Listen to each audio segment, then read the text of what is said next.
The best trading happens at the no resistance area.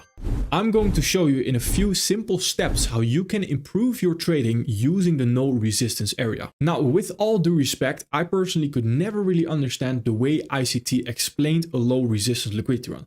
To me, it was always a little bit vague, but maybe that's just my own lack of IQ. So what I did, I dissected the word myself and I went into the charts to study it myself. That's how I got to the discovery of the no resistance area. So let's retrace those steps. The first step is low resistance liquidity run. We can split that into two parts where we have low resistance and we have liquidity run. The first thing we need to understand is actually the last part. It's the liquidity run. That liquidity run, the first part of that is liquidity. Liquidity is swing highs, swing lows, so swing points. The run is the run towards it. That makes the liquidity run the target, the drawn liquidity, the bias. So for example, here on crude oil, if we want to continue higher, we can look to target that swing high right there. That is the liquidity, where if we're going towards that high, we are going to potentially run that liquidity. So based on the higher time frame premise right here, we can already look to continue higher. That order block is what we can push higher from towards that swing high right there. Now, once we understand that target, so that liquidity run part, I like to go down a singular time frame to see more detailed price action. And what I mean with more detailed price action is if you go down time frames, it's more candles, more details. Now we need to talk about the most important part of understanding low resistance liquidity run. And that is the first part, the low resistance. Low resistance essentially means there is no resistance anymore. And to understand that, we need to understand what is resistance. If we want to move towards this drawn liquidity right there, towards that swing high, we have resistance going against us where price action is almost trying to stop us from getting there. That creates the resistance part. Resistance defined is unmitigated opposing PD arrays. All right, that's a mouthful, and let's define that, because again, the definition of things makes things simplified, makes things easy to understand, in my opinion, because you just need to know the definition. PD arrays. PD arrays stands for premium and discount arrays. Those premium and discount arrays, like it already says in the name, they offer short-term premium and offer short-term discount. If we offer short-term discount, we can potentially continue higher. If we offer short-term premium, we can potentially continue lower. Now it's important, with the hundreds and thousands of PD arrays out there, we need to understand, all right, but which PD arrays do we actually focus on? Now, this is extremely important to understand if you do want to follow along with this video. Because if you do not exactly copy the PD arrays that I use, if you do not mark them correctly, then this is simply said not going to work. The PD arrays that I use and for this specific topic is fair value gap, mitigation block, order block, and breaker block. Those 4 PD arrays can count as resistance, but only if they are opposing and if they are unmitigated. So let's again define that. What is the opposing part? Well, if we are going higher, like we're seeing right there, then in a bullish trend, discount arrays are holding. The opposing PD arrays in a bullish trend where discount arrays are holding are premium arrays. Where in a bearish trend, opposing PD arrays, when premium arrays are actually holding in price, in recent price action, we have discount arrays acting as the opposing PD arrays. Now we need to understand the unmitigated part, which is arguably the most important part. Unmitigated means we have not traded back into that PD array yet. But that starts, if we want to see if something is unmitigated, that starts with understanding how we need to mark out that specific PD array. Because if we do not mark out premium and discount arrays correctly, then we might not be getting the accurate story. So for a fair value gap, it's quite straightforward. We just have fair value gaps like that. But it's important to understand a fair value gap can only be traded back into one singular time. The 50%, all nonsense. It's all irrelevant. When we tap into a fair value gap for the first time, we have mitigated that fair value gap right now. Mitigated as in it is now used up. It's not valid anymore. The thing that we can now continue lower off of inside that fair value gap, because what does it leave behind? Previous candle high, swing highs, swing lows. Where here, for example, this fair value gap, as soon with that up candle we trade into it, is now mitigated. The premium array that we continue lower from actually is the previous candle high, not the 50%, not the 75%, is the previous candle high. It's the liquidity right there. And that's a small tip. If you want more accuracy, focus on that. Then the other blocks, so the order block, mitigation block, break block, if you want to mark them correctly, focus on the wicks or the bodies. What does that mean? This breaker right here, that exact low of that wick is overlapping with a fair value gap sitting right there. So the exact low of that wick is overlapping with an exact fair value gap right there, with the body of that fair value gap, essentially. This is when you mark out the wick right there. If that is not the case and the wick is not overlapping, in this example right here, the wick is not overlapping with directly a fair value gap, then here what you want to do is you want to mark out the body instead. Why actually is this? This is because those wicks that we see right there, when we trade below the wick right there already, there has already been offering of fair value to then continue lower. Again, not super relevant, but that's exactly why we do it. Because those wicks on a lower time frame are already retracements a little bit higher to then continue lower. So it's already offered fair value to continue lower instead. Where here, that did not happen because it's just one singular move lower. Now, why is this important again? Because that brings the understanding of which unmitigated opposing PD rays we need to focus on. Again, it's quite a lot, but I promise you it's going to make sense. Stick with me. Let's take that back a little bit. So let's go back in time. Now, this high right there was the target. If we want to continue higher, then here, this move lower right there, we have created premium arrays right there, which can potentially act as resistance if they are, again, unmitigated premium arrays. So let's mark out every single premium array that we have right there, and let's see which ones are already mitigated. Let's use the replay tool for this as well, right there. We have this order block, small little order block sitting right there. We have this fair value gap right there overlapping with the order block as well. Then we have this breaker block right there. The breaker block has already been traded back into, so it's not relevant anymore. We do not use the body right there. We only use the appropriate selection right there. Otherwise, you're just drawing random lines on the chart. You might as well just trade support and resistance. Then we have this fair value gap. Again, same story, has already been traded back into. Then we have this fair value gap, has not been traded back into. Then we have this order block as well, has not been traded back into right there with the body. And in a small one, sitting right there, we have this fair value gap as well. So if we want to continue higher, at every single one of these premium arrays is where we can expect some kind of rejection. Not necessarily lower prices, but some kind of rejection. Because the higher time frame premise is again bullish. So that aids us in the understanding that they are not there to push price lower significantly. They are just there to sort of annoy us, to just be resistance. So let's see. We have that first fair value gap right there. Traded through. Perfect. Then we reach the order block right there. Perfectly fine. And we seem to now reach into that fair value gap as well. Both right now have been traded into right there. This is where it gets extremely interesting. Because this is now the rejection that we are seeing off of that fair value gap. This is the rejection area right there. And that is important to understand because above that rejection area, where we have now this mitigated fair value gap is a no resistance area. Why? Because here we only have swing highs left right there.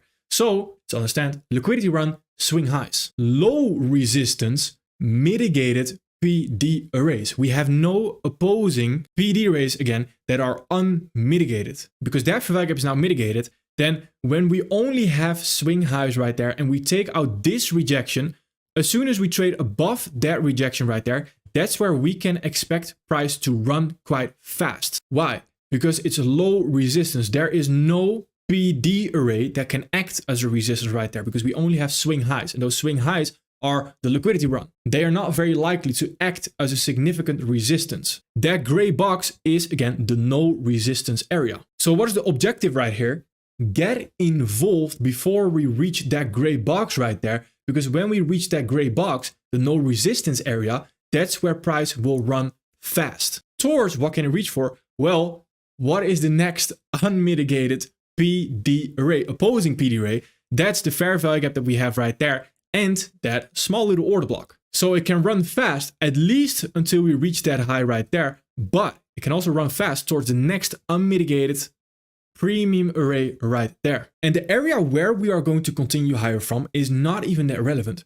As long as you make sure once we get closer towards this gray box, the no resistance area, that's where you want to get involved. So here, luckily enough, you have a 4-hour fair value gap right there, which we can potentially push higher from. And the way you get involved right here does not matter. Let's use candle signs, for example, and we enter off of this candle right there, and we cover that low, and we can target the high of that no resistance area. And then even on the lower time frame, we can do the same exact thing, right? This is fractal. I'm doing it on the 4-hour right now to show you the higher time frame pyramids. But on the 1 minute, this is so extremely effective as well. For example, right there, if we go into the lower time frame, you can see the same exact thing. Now, if I'm looking at higher prices off of this 4-hour fair value gap right there, I am looking at 4-hour resistance. So I'm not going down the time frame to look at 15-minute resistance off of a 4-hour discount rate that I'm looking at higher prices from. That's quite important to understand. 4-hour discount arrays, 4-hour premium arrays that can act as a resistance. Then once we skip price a little bit right there, that's exactly where we have fast price action until we do what? Until we reach that unmitigated premium array right there, the fair value gap and the order block. So let's leave the order block only. Then right here, what do we do? Again, we create this rejection right there.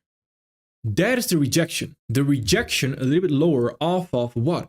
Off of that premium array, the unmitigated premium array.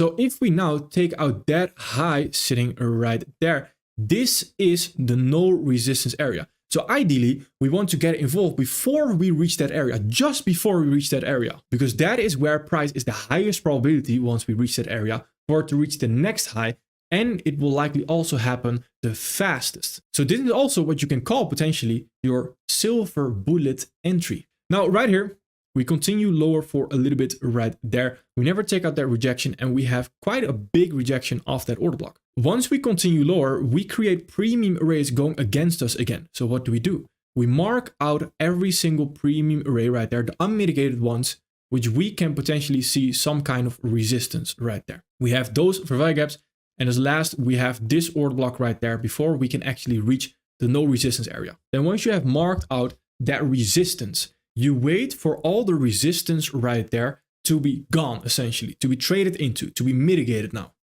We have that fair value gap right there has now been traded into. The rejection that we saw right there gets traded above, so it gets taken out. We disrespect that, we continue higher instead. Then the last resistance we have is that order block right there, where we now have a few more resistance in the form of this down move right there, and a little bit of a higher down move as well right there. Then the next step, once you have marked out all those premium arrays, we have traded into all those resistance areas. Then once we trade above the rejection right there, which is above that high right there, and we only have swing highs left.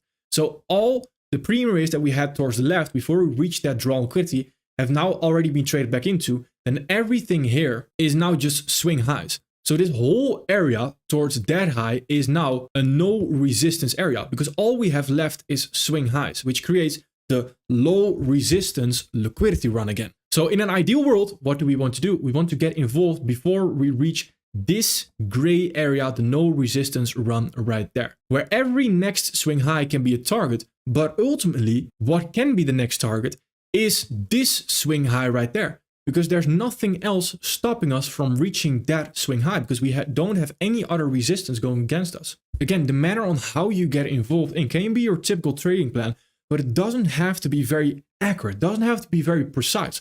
As long as you manage to get involved before you reach that gray area, the no resistance area, and your stop loss is in somewhat of a safe place. But price action will most likely happen fast right there. That's the highest probability thing for it to do. So if that does not happen and we are slow right there, that's also perfect, because then we don't even want to get involved in the first place. So what I'm saying with that is your stop loss can be quite tight, can be quite small stop loss. For example, again, based on candle signs, this is a perfect entry. Exactly what we go over in the current ongoing spring enrollment in the MMT. And then right there, once we continue higher, we see it only takes 3 candles to be precise before we reach that high right there. And after that, we can again expect a little bit bigger of retracement, and we see the fair value area get stepped into before we continue higher again. Now, this is all hindsight. So let's look at some live examples. So GU, we have been continuing lower for a little bit right there. That low is the target in my opinion. And in the move higher, we see certain discount arrays being created right there. we have the higher fair value gap, we have that order block, and we have this old breaker block sitting right there as well. And at every one of those levels, that's why it's so key to mark out the right discount arrays and the right premium arrays, because at those levels right there, we see rejections. Now, right here, before we make this significant move lower right there and we can reach those lows, what do we actually see? We have a rejection area. This right there is the rejection area right there. So below that rejection area of the last discount array that acts as resistance is the no resistance area towards that low sitting right there. That is the high probability price action. That is where price action is quite fast. Now there's a reason why we do not trade back into this fair value gap actually. Now this right here is, like we discussed, I actually discussed that on my Twitter a little bit. That is a sneaky breakaway gap and we already continue lower right there. Also mentioned in the forecast in the MMT. And then right here, where we are currently at, we can expect quite fast price action to continue lower towards those lows right there. Another example is E-mini S&P right here. Let's study this. We are sweeping this high again. What is the sweeping of that high? We are not offering fair value anymore right there. We create bullish fair value gap, bearish fair value gap, creating a sharp turn sitting right there. What are we potentially looking to target? This low and the gray box you see right there is also a weekly fair value gap. So that is a very nice draw liquidity that we actually have. So what discount arrays do we actually have going against us? Well, we had this breaker right there. We don't really see a rejection of that. Perfect. We have this order block sitting right there. That's where we currently see a rejection. If we want to reach this low right there, then ideally we want to get involved before we reach this gray box, because that right there is where we have the no resistance area. That's where we will most likely see fast price action. And if we do trade into that, it's very high probability that we are indeed going to reach this low right there. So where are we going to continue lower off of? Well, we have this 4-hour fair value gap, but I would argue that might be a sneaky breakaway gap. Little golden tip. How do we confirm if that is actually a sneaky breakaway gap? Well, simple plan of action. Let's just wait for a 1-hour fair value gap lower. If we get the 1-hour fair value gap lower instead right there, we just look to trade off of that instead of the 4-hour fair value gap. Last example right here on US dollar CHF before I give you another golden nugget actually. First things first, what I mentioned a little bit earlier, it is actually not super relevant on what we are going to continue higher off of. If you can understand based on a higher time frame premise which high we are likely going to target next, which can be also very easily seen. All right, well, are we moving higher towards swing highs or are we moving lower towards swing lows? Then once you find that swing low right there, then mark out all the resistance that we have going against us right there. Fair value gap, we have this mitigation block right there where we don't see a rejection, and we have this order block nested inside that mitigation block. Mark the rejection right there that we get off of the last resistance before we only have swing highs left. So we only have liquidity left. That rejection, now flip it around right there, that creates the no resistance area. Ideally, you want to look to get involved just before that. So even the 4-hour right here, 4-hour value gap, confirming that on the lower time frame, getting involved before we reach the no resistance area. That is high probability for it to now reach that high, and that is where it can most likely deliver quite fast as well, if we have also time agreeing with the ID. Now, for your case study, combine this with the understanding on why I actually already expected this third candle of this weekly fair value gap being created right there to be a breakaway gap. So now an extremely advanced understanding, which we have gone over in MMT only thus far, is understanding a breakaway gap before it actually forms due to the no resistance. And to fully understand that, combine this video with the following video, the third candle in fair value gaps. All right, perfect. Thank you.